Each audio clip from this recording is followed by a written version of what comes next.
And we're live. Hey, everybody, and welcome to the live stream workshop today. I'm excited that you're all joining us. And so today's topic is on characters, and I'm so excited to let my wonderful co-host introduce herself briefly to us. Hey, thank you for having me, Kammi. It's really fun, and I'm glad that you remembered to invite me because I had NaNoWriMo and all of that. But now I'm on the other side of that. My name, if you don't know me, is Holly Davis. My username is Holly Davis across all social media on YouTube, Instagram, Twitter. I'm a YA and middle grade fantasy writer, mostly writing YA right now. A little bit of sci-fi, and I'm hoping to be traditionally published. I've queried before, and I'm hoping to query again, hopefully in May 2021. So fingers crossed. But I have a book club called Diversity is Lit that features BIPOC authors, and I just love sharing content that helps people grow their writing craft and sharing my journey and being motivational. So if you're interested in that, please check out my content. And I think that's all about me. And if you are interested in Holly's channel, I have linked it below for you. So go ahead and check her out. She's got some awesome stuff on her channel. And if you are new or you have never seen my channel, I am Kammi, and my channel is Flash University for Authors.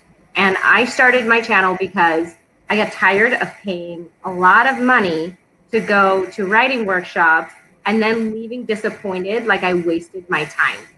And I'm the kind of person where if I'm going to pay money to go to a workshop, I want to have to take notes to keep up. And if you're not going that fast, you're wasting my time. And I don't want to do the travel expenses and overhead and pay for all of the other workshops I didn't pay for. And so I started this channel also because there's not a lot of high quality content for writers online. Brandon Sanderson is fantastic. Yes. Everything he says is golden. Kiss the ground he walks on and watch all of his videos. Right. But there's really not a lot available. And so I started this channel so that I can help other writers. And I started writing when I was about 11. I grew up in a broken home, and I read Emily Dickinson and Edgar Allan Poe, and I said, what? I can share this with everyone? I'm in. And so I started writing, it's called lyrical narrative poetry, which is a really, really short story that has a rhythm or a cadence like music.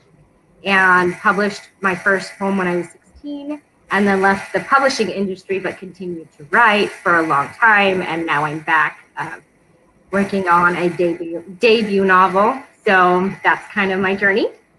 And I'm excited to talk to you guys today about characters. I'm so passionate about characters, guys.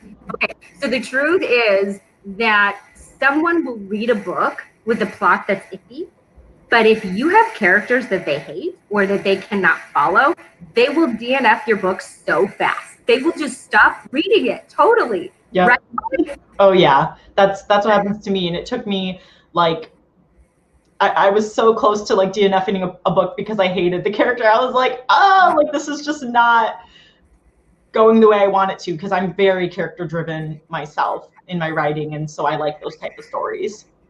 Yes, and there's a YA novel that came out a few years ago, and I was reading it. I really loved the plot, and I was so excited for the plot, but the characters weren't developed enough for me to continue. So in those chapters where they were developing the characters and the relationships and stuff like that, rather than feeling engaged with what was happening with them, I was bored. Mm-hmm. I was like, when are they going to get chased again? Let's chase them a little bit more. Let's turn this into a thriller, because they had nothing character-wise.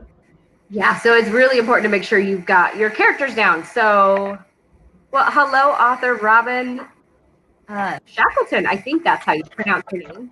Thank you for joining us. I'm excited that you're here. And everybody else, go ahead and shout out in the comments. Tell us what you write and what you're excited to learn about with us today.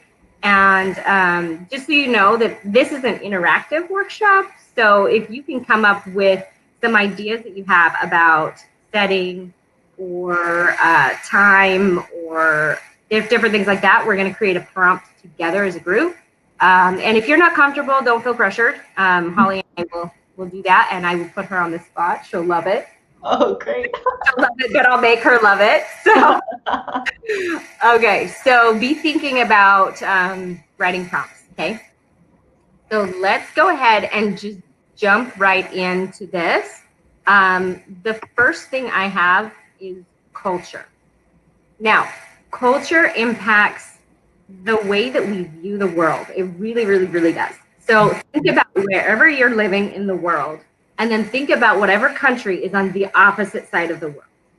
Do they function the same? Do they have the same kind of government? Do they have the same kind of religions? Do they have the same culture? Do they wear the same clothes? The answer is going to be no, because cultures impact us significantly, especially the different types of cultures. So you have something called a collectivist culture, which you find in a lot of countries in Asia, you find it in South America, and you find it within the deaf community here in America, where they really collect as a group and they work together as a group. And then you have individualist cultures, which is the predominant culture here in America, and they focus on getting the individual to succeed. The individual says, well, I know that my family wants me to do this, but I have to follow what's right for me. That's a common expression you hear in individualist cultures versus a collectivist culture, where you would say, you know I have these things that I want to do that are important for me, but they don't benefit my family. They would bring shame to my family, or they don't help. And in this family, we help. In this family, we come together. In this family, I study for the test later because my brother Johnny's moving, and that's what we do. We get together, we do this. So, I mean, neither is wrong. They're just both very different. So, culture. Holly, do you have anything to add about culture? Yeah, I think like this is probably something that a lot of people miss because they just think that it's not going to impact the characters, but it is really important because it can include, their education. It's like, do they go to school? What's the highest level of education? Do they have religion? How does that impact their life and impact their decisions? And so it all kind of plays into the, that world building aspect and really being very specific in that. And so, kind of looking at, I like that idea of looking at the different cultures and seeing how you're so very different from someone else, and knowing that like not all of your characters are going to be the same. Absolutely. I love that you do this diversity is lit, because diversity is really just, it is our world, period. No matter what you think or what you like, diversity is, our world is diverse. And if we're not creating characters that represent that diversity, then we're making a mistake. And we're actually not doing justice to our world, whether it be a fictional world or a nonfiction book or a fantasy or sci-fi, it doesn't matter. Diversity exists everywhere. I did want to shout out Robin, because she just told us that she finished her first YA suspense and she's working on planning her next. Congratulations. Yay. And Dave just jumped in with us and said, every decision a character makes is colored by cultural bias.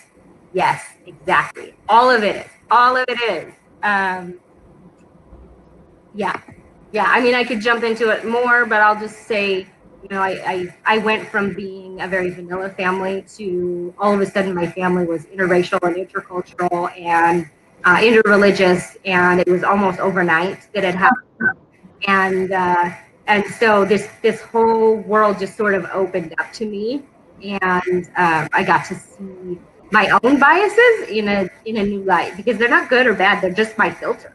They're my rose-colored glasses, or they're my filter that I filter information through. So it was really fascinating to learn other cultures. And then my roommates in college were from different countries as well. So it was fun. Anyway, so let's go ahead and move on before I talk too much about it. No, you're fine. There's so much, like we're trying to fit in so much. So yes, we are really cramming this stuff in, you guys. So, if we're going too fast, you can either shout out for us to slow down, or you can go back and rewatch. I'm going to keep the live stream up. I'm not going to take it down, just so that people can keep referencing it later. Mm-hmm. So backstory and history, I think this has quite a few pitfalls here. And there are two main reasons there are pitfalls here. One is writers really like their backstories. They really love, because they love the characters they're creating. And so they really love to really dig in deep with those characters. Mm-hmm. But then also there are those questionnaires. I don't know, Holly, if you've seen them, but I have seen those 1,000 questionnaires. You guys, they're garbage. Yes. Do not waste your time. They're garbage. If your character is not a foodie or a chef, then they don't care how they take their eggs in the morning. They just don't. The things in their backstory that make up who they are their family, their experiences, and their own personal preferences, the things that they get excited about, so their hobbies and things like that. So those are the parts of their history and their backstory that really seem important or may come up later in the story. Holly, do you have anything to add to that? Yeah, I definitely agree with you, because like with those questionnaires, it's like, what's their favorite Starbucks drink? And it's like, okay, that's a fun thing to like talk about during like a book tour that someone asks you, but not when you're trying to write your story, because that's not going to be important. It's really going to be what's going to help build up like who this character is. Oh, sorry, I feel like my like lighting just got like darker, but if it's okay. Oh, that's actually good. That's actually good. You're good. Okay, I'm just like, why did I just get so dark? I don't know, whatever. Sorry. I'm distracted myself.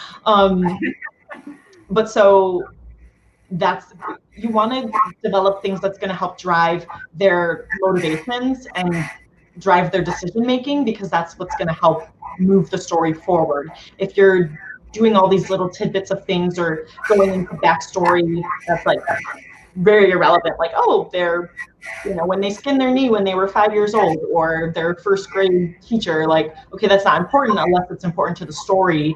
And that can kind of be shown in either an info dumpy way, or this was another book I DNF'd. But I don't DNF very many books, but I DNF'd this book because I wasn't into the characters, because it was all flashbacks. So I'm like, okay, well, that's what the character did, and that's what the character was, but who are they now? And so I couldn't get into the character because it was all from the past. So if it's just, that's another piece of backstory history to think about too.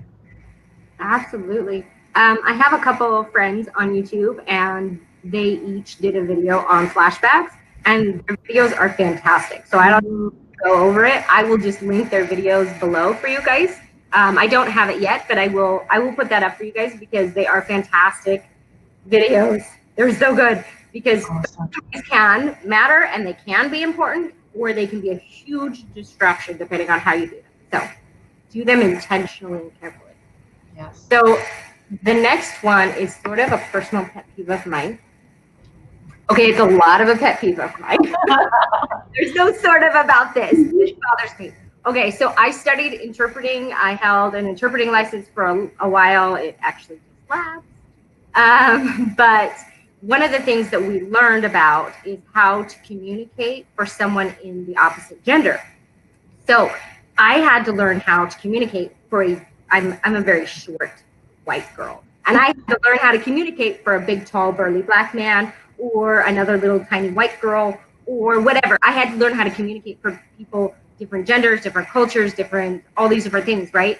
And one of the things that I will tell you is that people that tell you to just create the character and then add the gender later, they don't know what they're talking about. Oh my gosh. What is that? What kind of advice is that? They say it all the time, and talk about writing advice that drives you crazy. It drives me absolutely insane. Okay, so gender effects, I can link that video for you below as well, but I have a video that really kind of dives into this. But gender affects the way that we communicate, how we structure our sentences, the types of goals that we make, and how we go about approaching those goals. Men have a more direct approach to things. Women have a more roundabout way for doing things. That's kind of the summary of the video. But if you want more, like I said, I will link it below for you guys. But gender does matter, and you have to decide it fairly quickly, or else the character's going to end up being what they, I don't know what they call it, but they say that you strip away the description and the character could be anybody. They're the anybody character. You don't want to have the anybody character. You want to have the character that feels and sounds and reads 3D.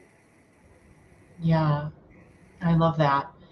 I think gender is important. I can't believe that you wouldn't want to have that in there. That actually throws me off when I'm reading something, and then it's not until a little while later I'm like, oh, that's a woman, and I'm like, I wouldn't have known because it wasn't descriptive and specific enough.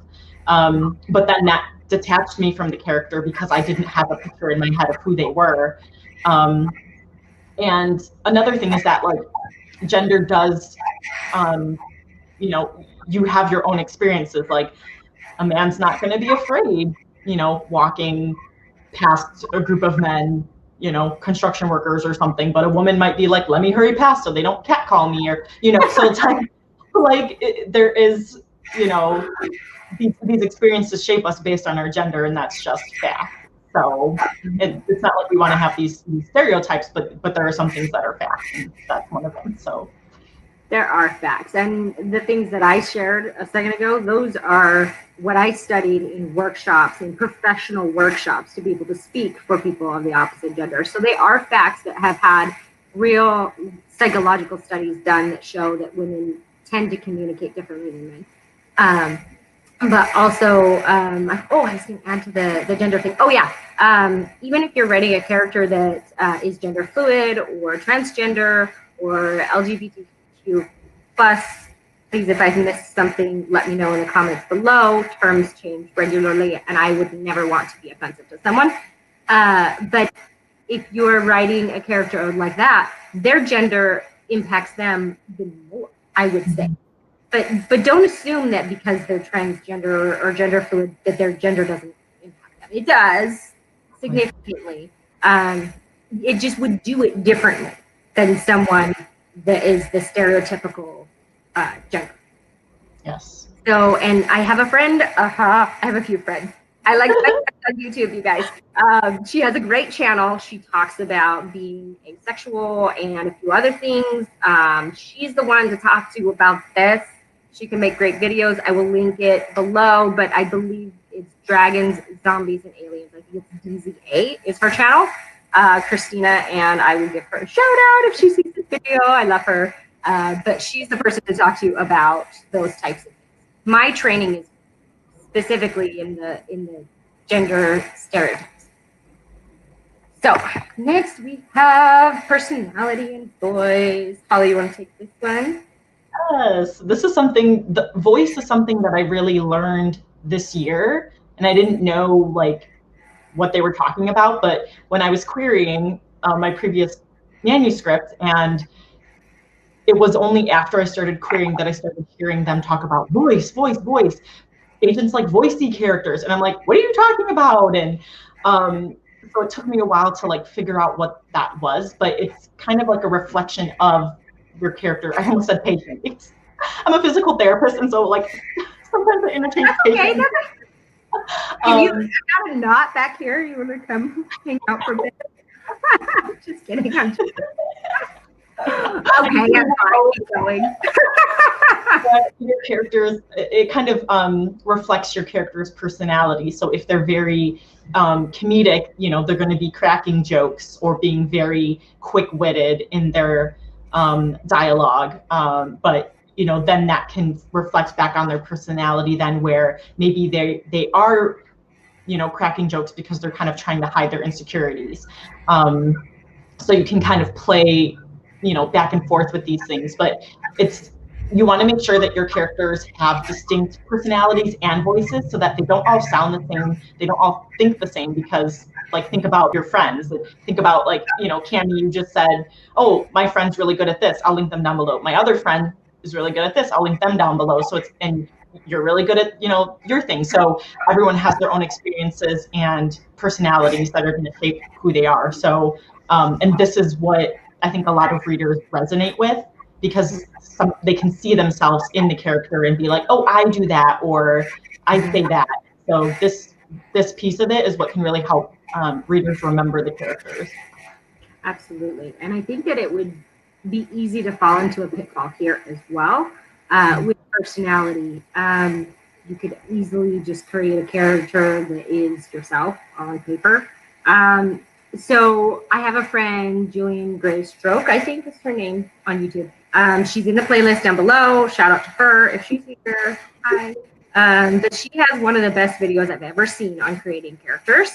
And one of the things that she said was have a piece of information about their personality, like a hobby or something that seems to contradict what you know about that person.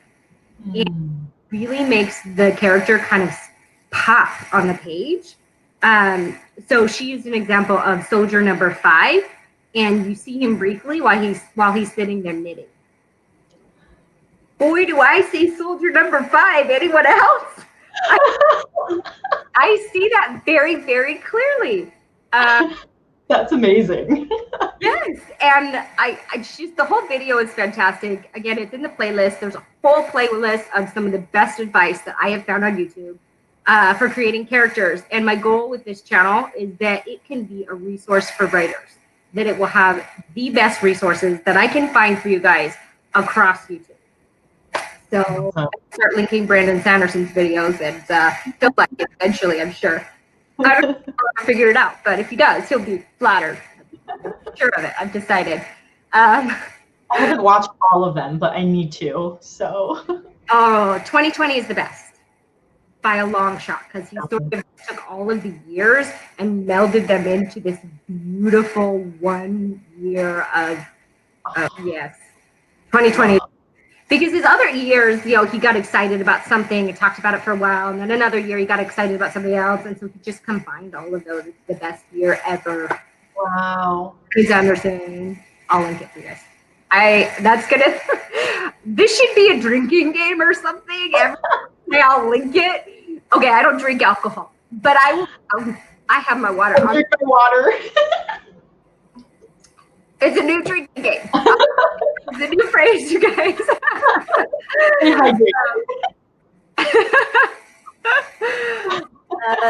Yeah, we've got a few fun comments. I wrote my book in second person and have to be non-gender specific throughout the whole book. Tricky but doable. Everything about second person is tricky, Robin. So I am just so impressed by you, and I want to read your book. Yeah, that's incredible. I want to read it. I want to learn from you. Let's be friends.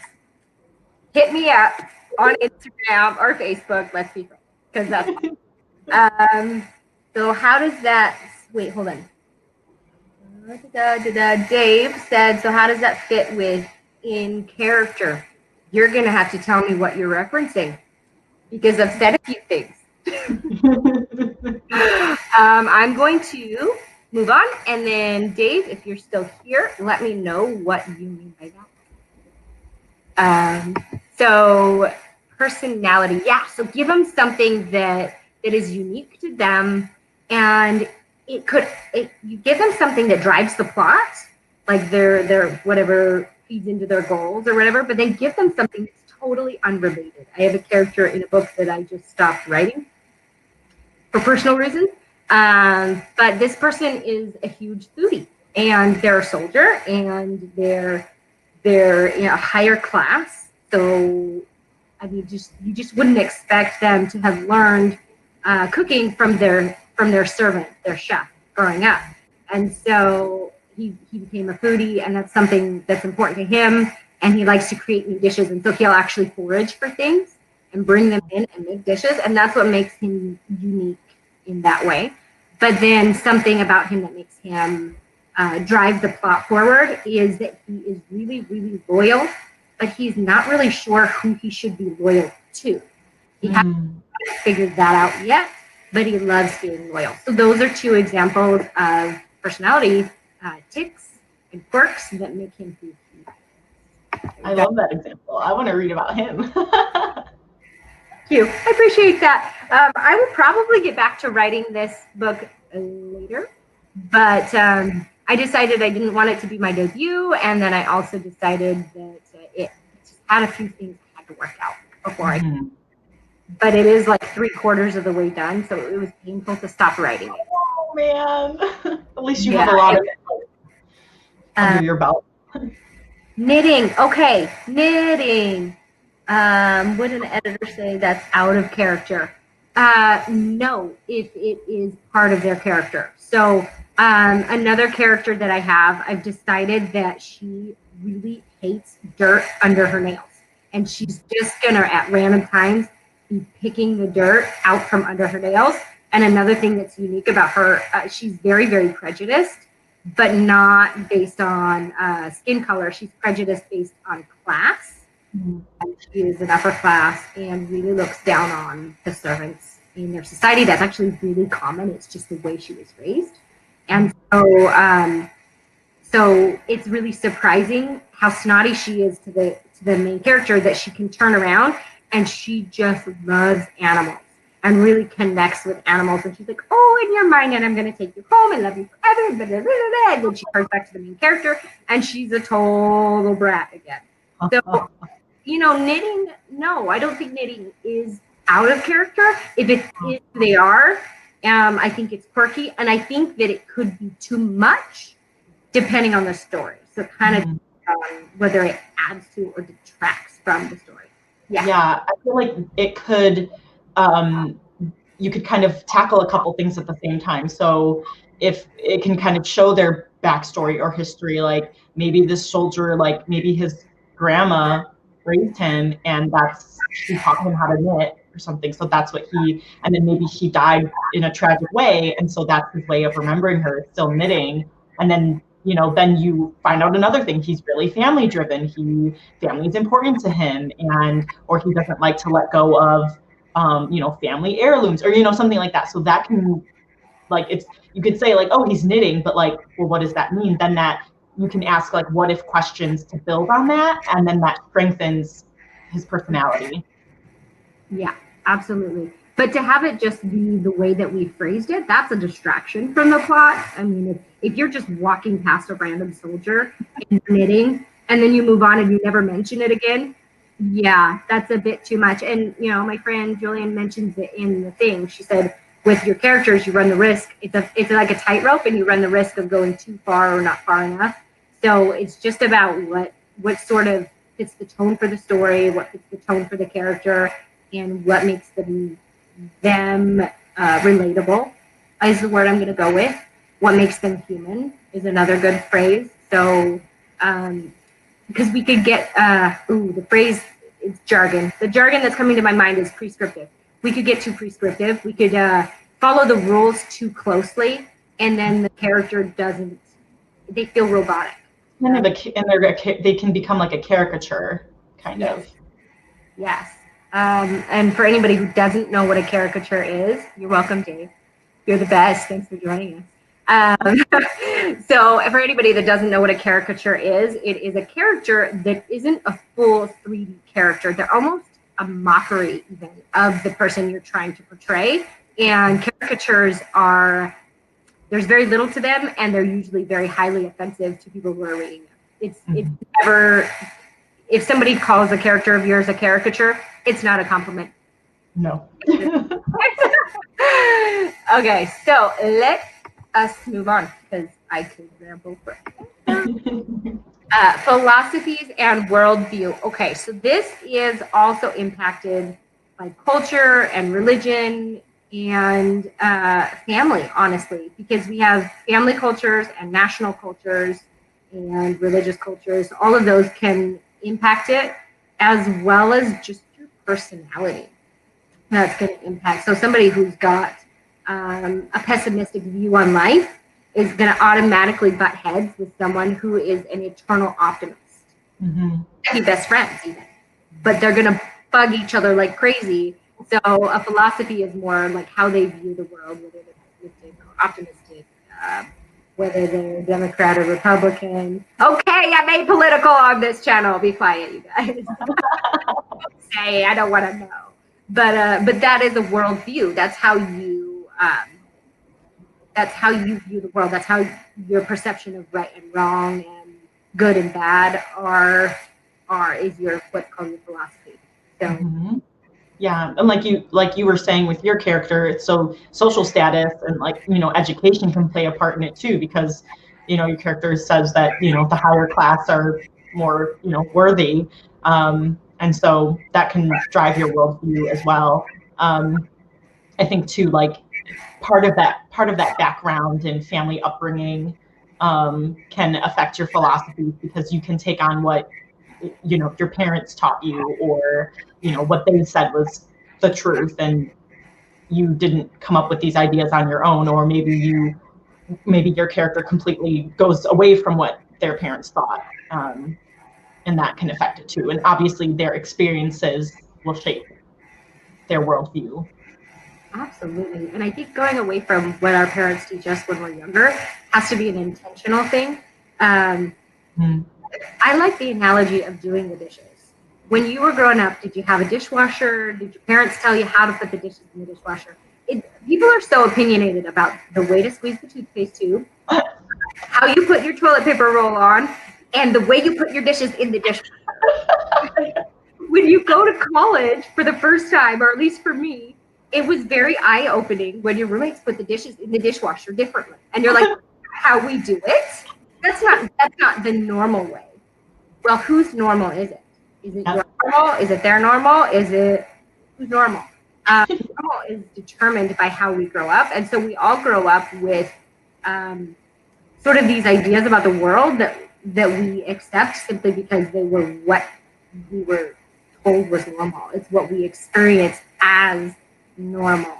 And so those actually impact quite a bit more than we realize. A character who has a very selfish parent, or even a narcissistic parent, even if they themselves are not narcissistic, they are going to have narcissistic tendencies.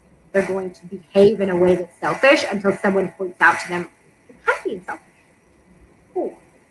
Good to know, thanks. You know? So it just goes back to how you put the dishes in the dishwasher. Yeah, I was going to say, that's why I really like The Emotional Wound Thesaurus by Angela Ackerman and Becca Puglisi, I think. Do I have it here with me? Yes, I do. That's cool. Let's see if it'll show up on the, okay, yeah. But because like they say, oh, based on this thing that happened to you,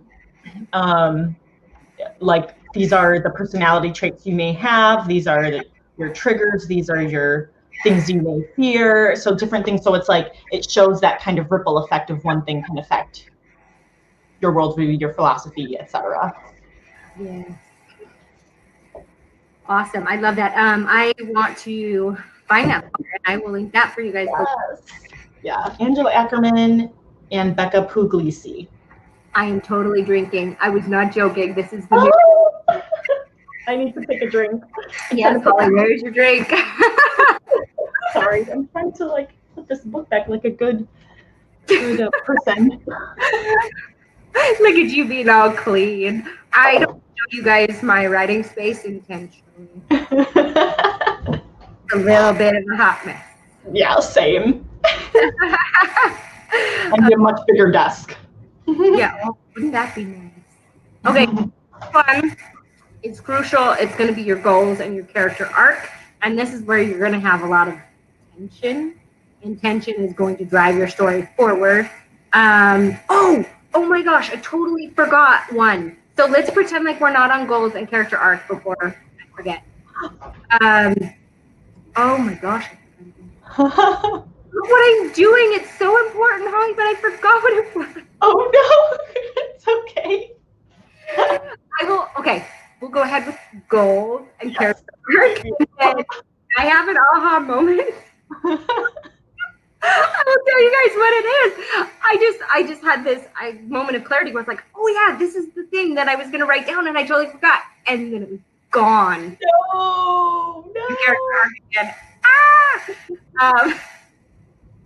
Okay, so your goals are sort of what you want. Oh, weaknesses and flaws. That's what I keep forgetting. Weaknesses and flaws. Okay, hold on. I have to remember this because I'm probably going to forget again. Write it down. Our goals and character. Got it. I got it. I got you. Okay. Thank you, Holly, for averting this disaster for me. It was all you. Okay, don't make fun of me. It's rude. Anybody that's laughing at me. Okay, so goals. They're really what drives your character, and you want each character to have goals. The thing with, think about politics for a second. Everyone thinks that how they vote is right. They sure do. At least they do in America. They're pretty sure they're right. The other people are all wrong and illogical because they see where they are and they see the steps that they took to come to their conclusion, and it was logical. Therefore, it is right. Well, somebody else's right can be just as right as your right. Mm-hmm. That's what makes it subjective, and that's what makes something fun. So we have to remember each character thinks that they are right. And so even if you have a villain, they know that they're right, even if they're wrong. They know it. They're right. And a prime example, one of the best villains I've seen in a long time is in a movie in the Black Panther. He was such a fantastic villain. He had motivation up the yang. That's a gross expression, but he had a lot of motivation. He had a lot of motivation, and it didn't just drive the plot, but it also drove him, and he drove the plot. The thing with characters that don't have goals is that they are boring as heck to read. When the villain is just the bad guy, I have a video on that, guys. I'll link to you. I'm gonna rewatch this entire video to figure out all the stuff I'm supposed to link for you guys. It's gonna be fun. Okay, so readers hate the bad guy, and then they hate the hero that is just only responding to stuff. They don't have their own goals. They don't have drive. What gets them out of bed in the morning? Should be being proactive. They should be making choices and driving the plot forward this way, and that will really make your readers love them, even if they hate their personality. They're gonna be like, oh, but they're doing it, and that's what I want to do, and I wish I could be brave like that, even if they don't like their life choices or their goals or whatever. And then, do you want to speak to goals, and then we'll move on to character arcs? Yes, and you just saying that like, oh, even if you don't really like the character, but if they have those good goals, that can help you read. The book that I almost DNF'd, like, I hated the character, but it was where they took the story and the goal and what that character was trying to do that made me keep reading. Even though one part of the character's personality, I was like, this is the worst thing ever. But there was something that that resonated with me. So character arcs and goals can really help someone connect to your character. What I like the most about character arcs is that you have to make sure that internal and external arc are weaving together. So every scene, everything that the character does is going towards that goal. It's going to be driving the A story, B story, if you read Save the Cat, or driving the internal and external arc forward. As far as you kind of said with the goals too, but I just lost my train of thought. You make great hair. We do. We are lovely. So you were talking about their motivation. So yes, they have a goal, but there needs to be a motivation behind the goal, and there needs to be a conflict, something that is trying to stop them from reaching their goal. Usually that's the villains, but obviously the protagonist and the antagonist kind of have opposite goals or opposite arcs. But it's that motivation piece that is behind the goal, and then also what the character thinks is going to solve their problem and help them reach their goal should not be what it actually takes for them to reach their goal. So that's what they're going to learn across the story, and that's going to be part of their arc. Yeah, and their motivation is important because it's what it's what drives us to keep going on our goals when our goals are hard. Are the goals the real goals or the ones based in misbelief? Robin, they could really be either, honestly. Mhm. The main character from my book that shall be finished at some future point, she has this worldview. She knows that she's right about this, and I just can't tell you too much, but essentially by book 3 she finds out that the villain was actually right the whole time, and that's really got to be just so earth-shattering, and just really hard to hear that your entire worldview is wrong and you do this split.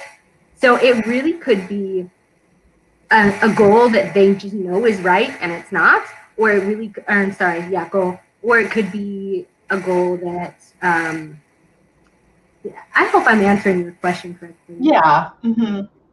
You think so? Okay. Yeah. If I'm not answering your question correctly, let me know. But this is how I understood it. And then they really could be right the whole time. And it really just kind of, because we're human, we all need to be loved. We all need to love.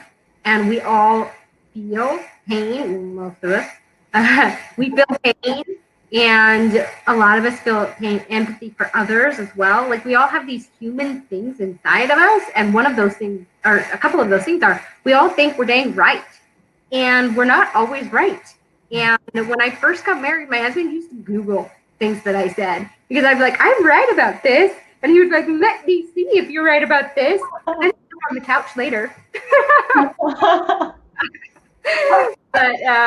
But we all are pretty sure we're right, and sometimes we're just not, and that's okay. That's part of being human. It's that will make your character relatable. Whether, like, maybe your character is someone who thinks they're right about a lot of stuff, and they're only right some of the time. I have friends like that. They're fun. They really are fun. I love them. But yeah, it makes them relatable because we all do that. Yeah. So thank you for the awesome question. That was great. Character arc. I was going to say something, a pet peeve about character arcs before we move on. What was it? So this happens a lot in books, and don't be that person. Seriously, don't. I will reach into this camera and slap you. Okay. Character arcs have to happen over an extended period of time. They do not suddenly magically change at the end of the dang book. Don't do it. Do not do it. It happens more often in movies, I feel like, than in books, but it happens all the time, where the character is suddenly different. And I see this a lot with, like, anti-heroes and stuff. Mm-hmm. Where they decide to finally do something right, and then they come back and they're like, sorry for all the horrible, awful things that I did. So can you forgive me? Okay, good. And we're good. No, friends.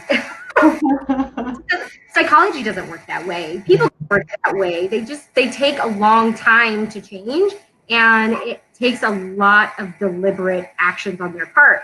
But then as far as the characters who have to forgive them or have to accept their changes or whatever, that also has to grow into the story. So you have to think about, we're here and we need to get here, and what's going to arc me to that. That's why it's called an arc, is because you have to slowly ease into it and slowly ease out of it. Otherwise, it's abrupt, it's obnoxious, and it breaks that barrier of barrier of disbelief. Is that what that's called, Holly? I think so. Yeah, I think so. Anyway, it pulls the person out of the dang book, and sometimes it's shocking enough that they're like, well, that was stupid. And sometimes it's shocking enough they DNF the book. Mm-hmm. It's the very, very end. Oh my gosh, there was one book. It's a very popular book. I'm sorry. Maze Runner. I love Maze Runner. I'm sorry, guys. I really do. I own the books, but at the very, very end of, spoiler alert, at the very, very end of the series, he's able to forgive one of the characters and not the other one. And it drives me absolutely batty, because I don't think the author realized as he was writing it that the two characters did the same thing. They in exactly the same way, but it's okay to forgive this person and not that person. Totally obnoxious, and it ruined the whole series. I just don't even want to go back through and read it. And we still say at my house, hello noses from that book because got your nose. Yes, I loved that. It was so beyond creepy. It ruined it for me. It did. So be careful and intentional about your character arcs. Don't smack your reader with it. I've been watching a lot of Korean dramas, and they either do psychology perfect, so good, or they do it awful. And when they do it awful is exactly what I'm talking about, where they suddenly forgive everybody. And no, I feel better because he said sorry once. Hello, Sam. Thank you for joining us. You're so awesome. Oh, absolutely, on those character arcs, yes. And you need to make a video because I know, girlfriend, that you have an opinion about this. I have a few opinions, and I'd love to hear them. So definitely make a video on character arcs. I want to hear it. So one of the banners didn't get up because I forgot about it. But Holly wrote it down for me really fast. And what was that again? Because I forgot about it again. Weaknesses and flaws. You guys, I don't know why I keep forgetting this. It's okay, I got you. Yeah. Okay. So there's a flat character that doesn't have a character arc, and those are characters like Sherlock Holmes and Superman, and characters like that. And they don't really change over time, and they're seen as perfect, but they have to have flaws and they have to have limitations, or they all of a sudden become totally unrelatable. People have no interest in reading them. They come off as pious. There's a difference between a righteous character and a pious character. A pious character is one that is totally unrelatable to. I think I said that incorrectly. Ignore it. I'm good at Englishing, you guys. It's okay. But they come off as sort of holier than thou and snotty and I know I'm the best. No. Unless that's your point. In which case, for sure, go do that. Make an obnoxious character. But they will come off obnoxious, so you kind of circumvent that by giving them flaws and limitations. Superman has his kryptonite, and he has Lois Lane. Ooh, boy, is she his kryptonite in a lot of shows. And Sherlock Holmes has his addiction, and he has, I would call him a high-functioning sociopath. I've seen other people argue they think he's more autistic with a few other traits. I disagree. I don't care that person's profession.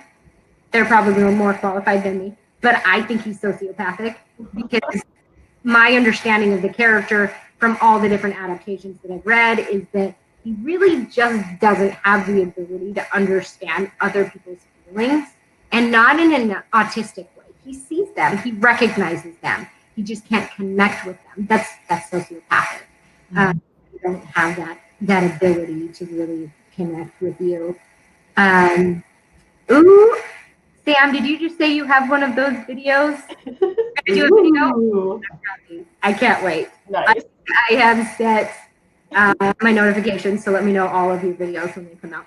If not, I'll change it because I want to see that video. Anyway, so, and then Sherlock Holmes also has, what is her name? The girl. He has the girl that is. Wow.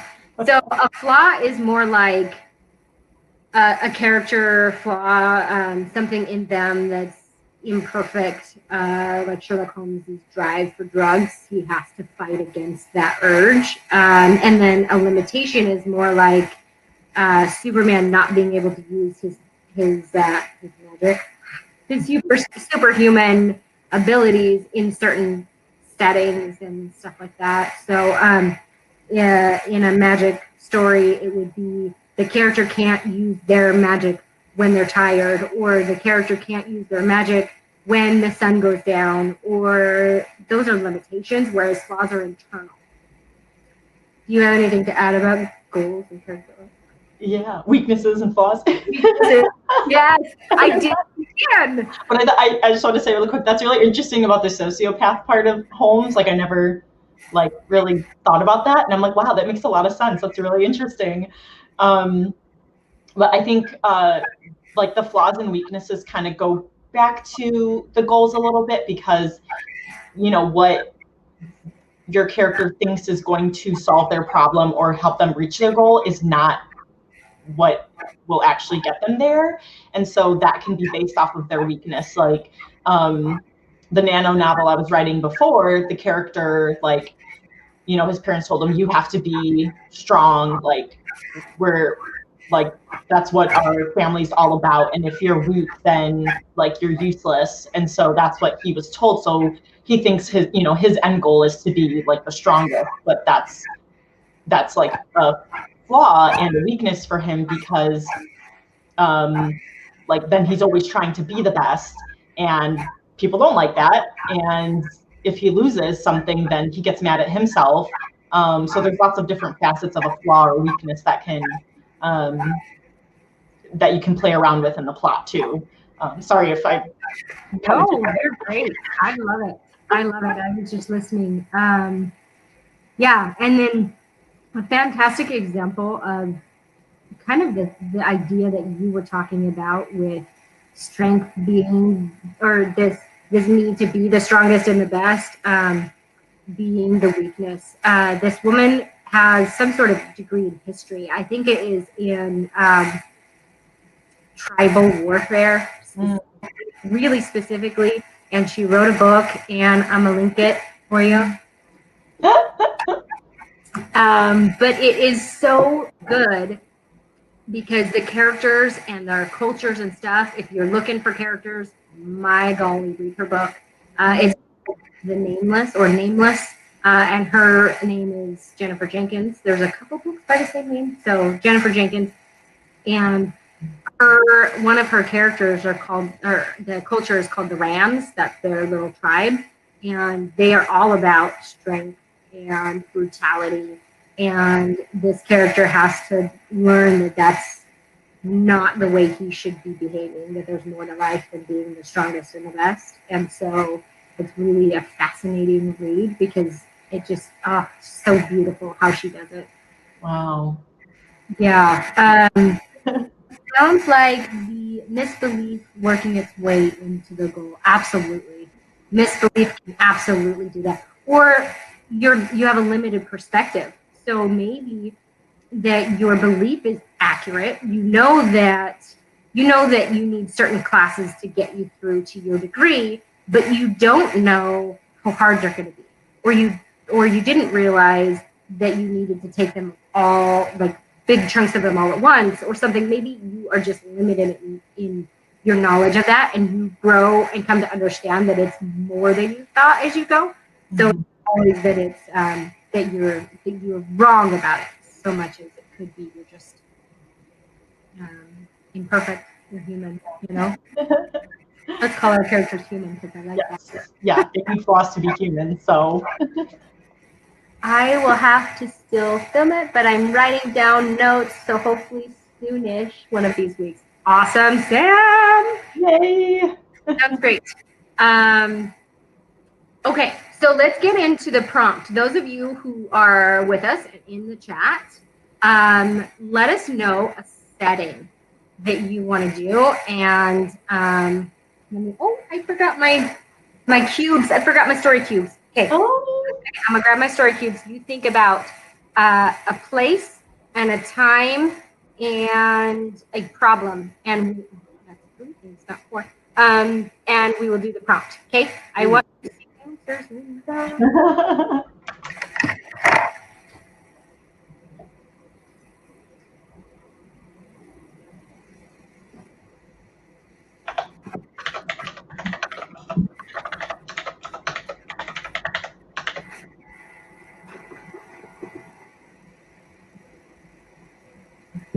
Okay. You know, I still have diner on here for a setting from another prompt that I did, and I really like it. So let's leave it. Oh, Diner. fun. And I did that, you guys. I just did that.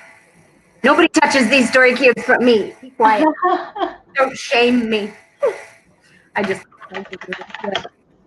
Okay, so what do you guys think? Where is the setting? I don't see any. Give us a. Let me go to the YouTube. After. Since there's always a lag. Oh, is there? Okay, good to know. Slight you have another one for me while you're looking? Wait, you said diner? Yes, diner. You want me to think of time or problem? Nope, get another setting in the Oh, another setting. Okay. Oh, shoot. Let's do a backyard. Ooh, good.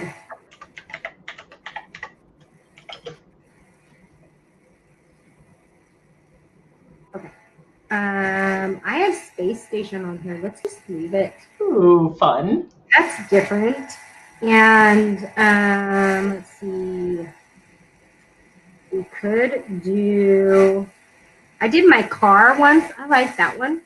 Cool. And does it have any others? Let's do. Should it be like fantasy or not? Matter. Because you can go where. That's what I thought of. You thought of what? A movie set. Ooh, movie set. Okay. Movie set. And then I have beach on here from a different time. So let's leave that too, because that's fun. Fun.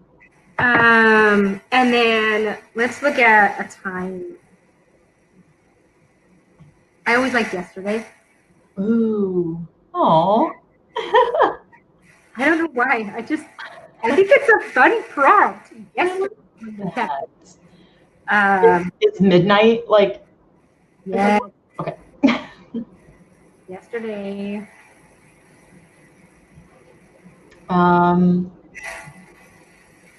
Let's do.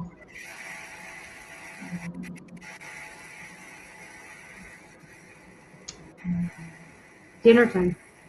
Yeah.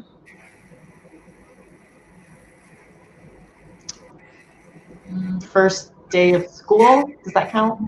Oh, that's great. Yeah, I think that counts. That's a time. I'm drinking even though you're not linking. I will link that below, Holly, just for you.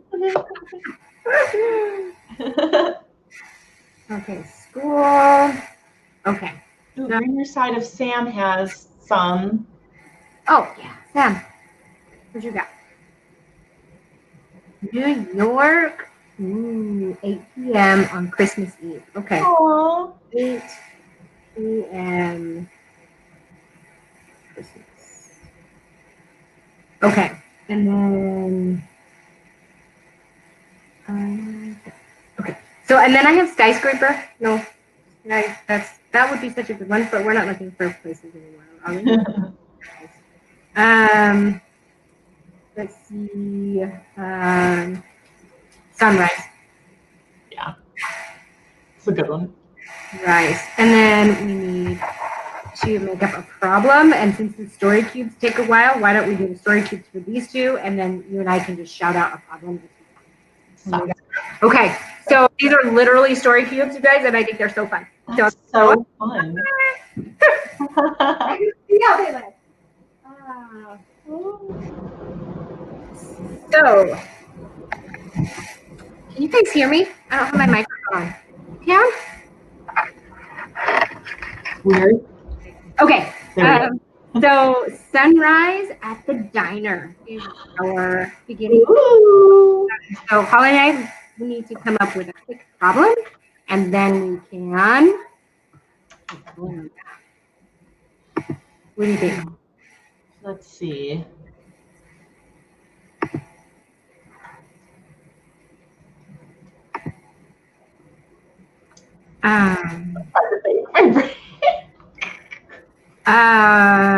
So why don't we do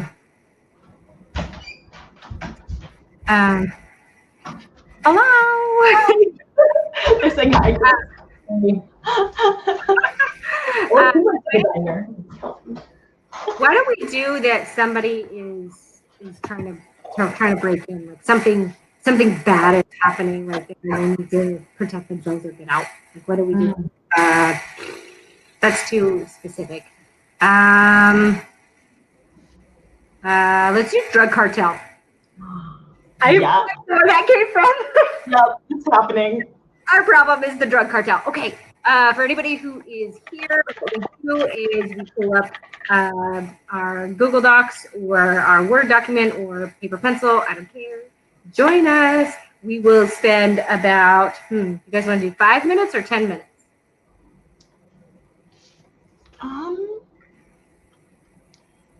How about 7.5 minutes?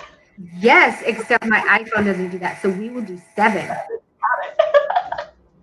Let's do 7 minutes, and my handy dandy phone will tell us when we reach it, and then we will share and talk about it. And remember that our focus this time is on the characters. So who are they? What are their goals? What got them to the point that they're at? And what don't they know? And how does their goal conflict with someone else's? So these are the kind of questions that do matter. Remember, the questionnaires are garbage. So ignore all of that garbage. Actually, your eggs might be important if you're at the diner in the morning. So maybe that does matter. Maybe that's how the fight starts. I don't know. Oh, I've got mine. So we'll come back together and we'll talk about how we were able to integrate characters into our writing. Cool. Starting it now.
Okay.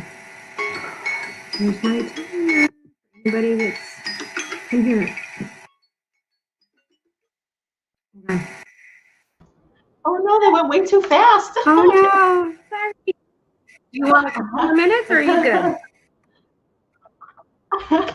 I'm finishing up. I just introduced the problem.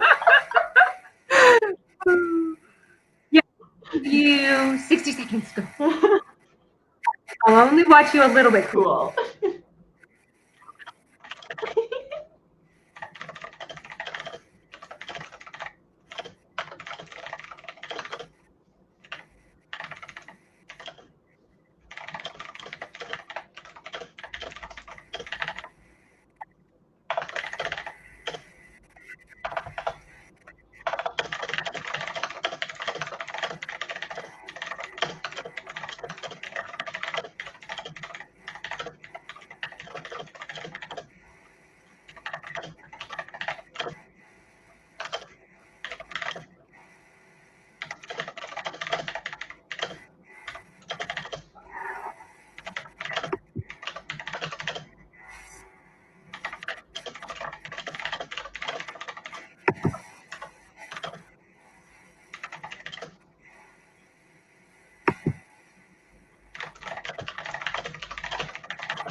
Okay, whatever. So bad. I bet it's great. You got me retyping. Not retyping. I'm done. Are you done? Yeah. Okay, so how was this prompt for you? Was it easy, hard? How are you feeling? I thought it was going to be hard, but I guess then I kind of set up like why the character, or like a little bit of like the character's personality and backstory, like why they'd be in the diner at sunrise. And then I was like, okay, they're hiding from the drug cartel because they knew they were going to be at their house in the morning, so now they're eating breakfast at the diner. So it was good. So hopefully, yeah, it felt fun to write. So good. I don't write about drug cartels. Yeah, I don't have any idea where that thought came from. Drug cartels. Okay, that's our prompt. Here, whatever works, right? So I want to know how you guys in the chat, how you guys did with this prompt, what your questions are, what you felt you did well, what you're kind of like about. And I will go ahead and share a little bit of mine. Holly, if you want to share a little bit of yours, that's great. And then anyone that wants to in the chat is also welcome to share their writing along with any questions that they have. So mine is really short because I knew I wanted to start at a specific day. And so I focus more on how to start it versus trying to get in the word count. So I'll just go ahead and read it to you guys. It says, the sun rose above the hills, glinting off the gun in the stranger's hand as he held her tightly to him with his other arm. Sarah told herself not to panic as the air filled her chest, smothering her with too much oxygen. She needed to think clearly. You don't need to do this. They will never know. Please don't take me back there, she pleaded. Shut up, I'm trying to think.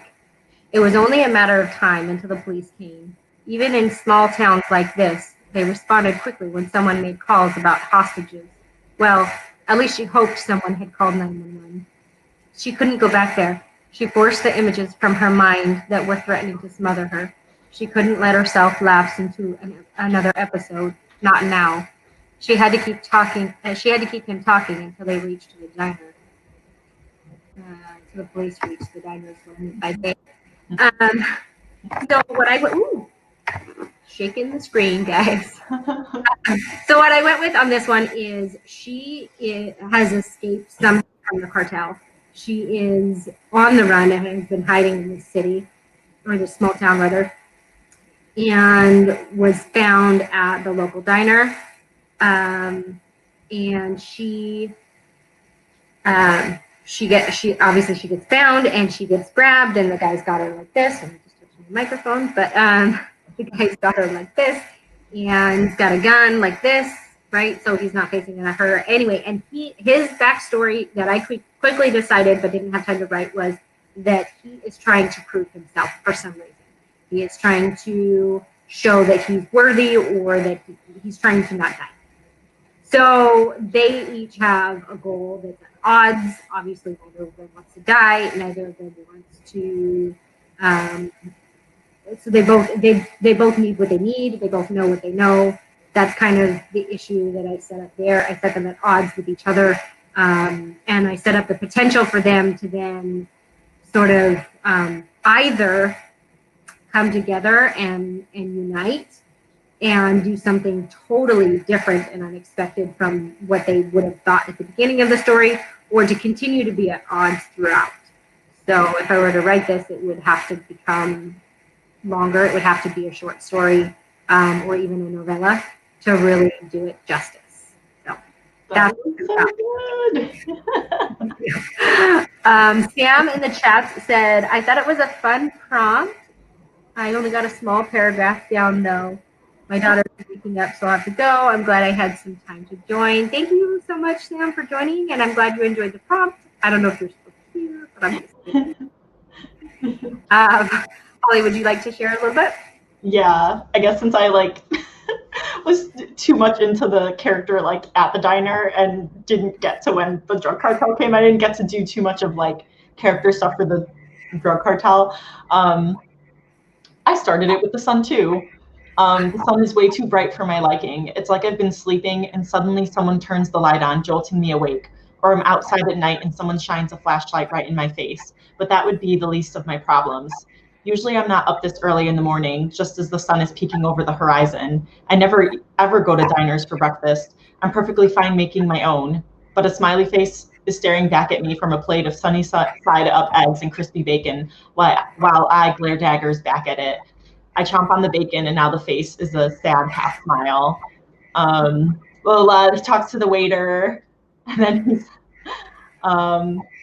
there are only old people in the diner, which I cringe at. I don't mean to expose them to any danger, but hopefully I shrugged them off my trail by coming here. They meaning the drug cartel. Yeah. And then, yeah, just that's just a little bit because I love that there's clear setting, and I love that there's a little bit of hint that not everything is the way that it seems. So when you said, I don't want to put them in danger, a little tiny taste of something going on here without you and I did very different prompts, even though our stories were pretty close to the same. So it's really interesting. Our voices are different, and this is a prime example. And I know this isn't what this is about, but about writer's voice. Our voices are very different, which is fantastic. Mm-hmm. Wondering what writer voice is, go back through and re-listen to how we did our prompts, because we're very different. But I like a little bit of a taste of who this person is. I feel like I got a clear picture of this character. I think it's a teenage girl. Mm-hmm. I know I didn't really make it clear the gender. It was clear. She had a very clear teenage, pessimistic, grouchy kind of perspective, as well as that hint that something else is going on. So I really liked that tone of it. So anyway, so if anybody is still hanging out with us and they want to share, they're welcome to with their last minute questions or anything like that.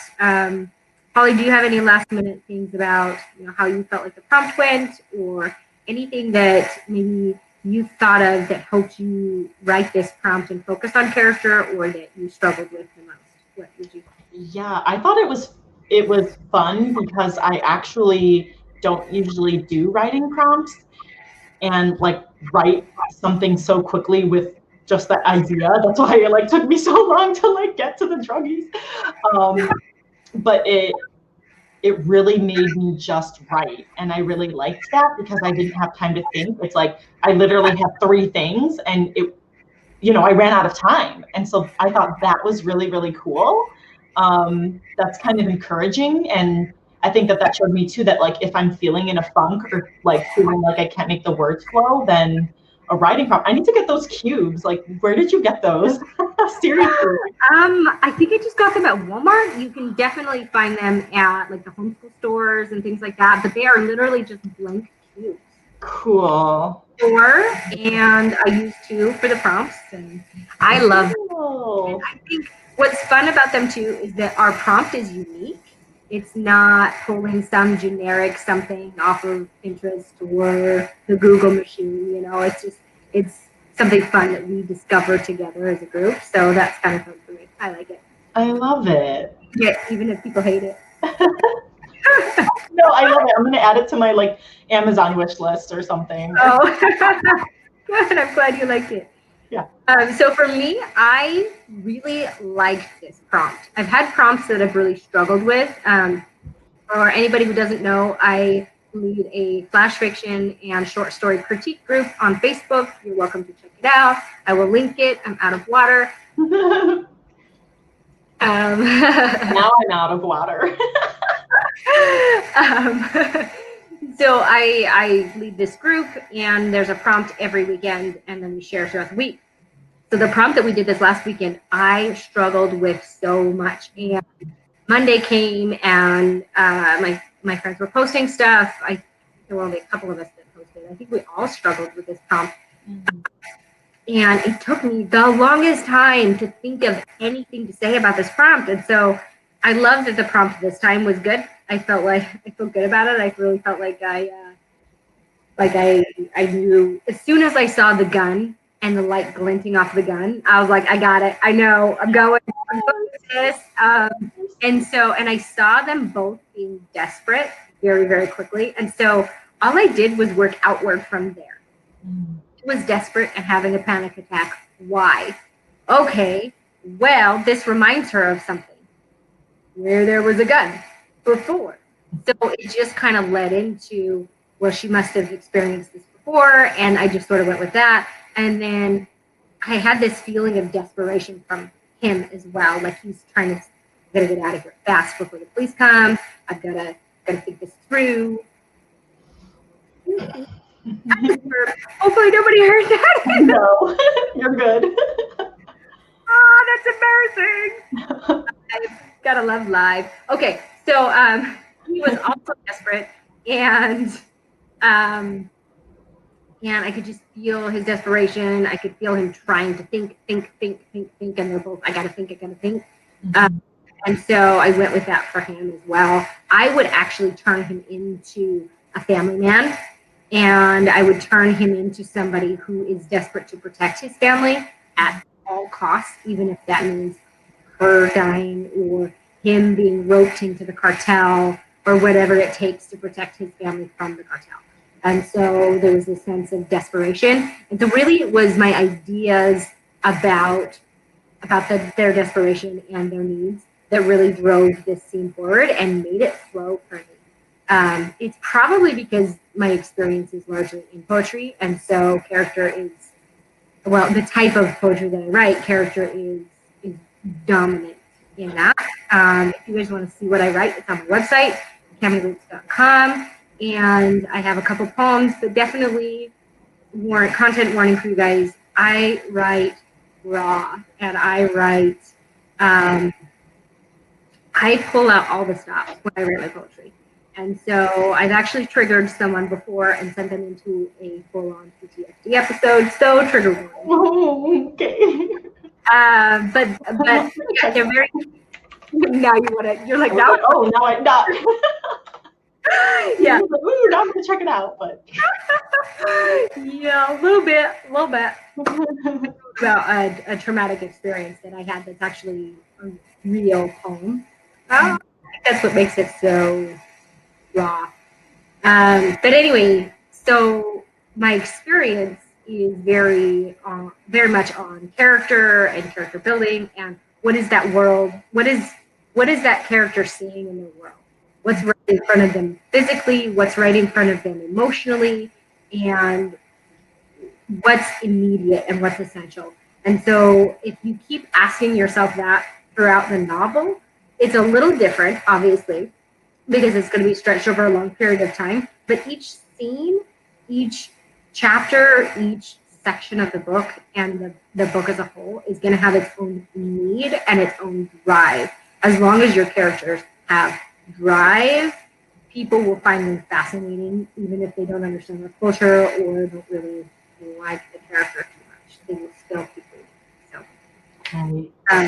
thank you, Holly, so much for all of your wonderful thoughts. And thank you, everybody who joined us and stuck with us. This was kind of a long, my last one was 35 minutes. Chock full of so much good information. It was, yeah, I could talk about characters all day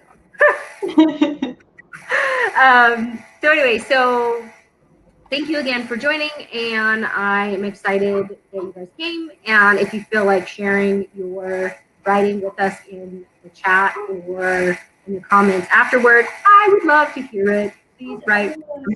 Me too. Anyway, again, thanks for joining us, Holly, and I was excited to have you here. Thanks for having me. Thank you. Bye, guys. Bye.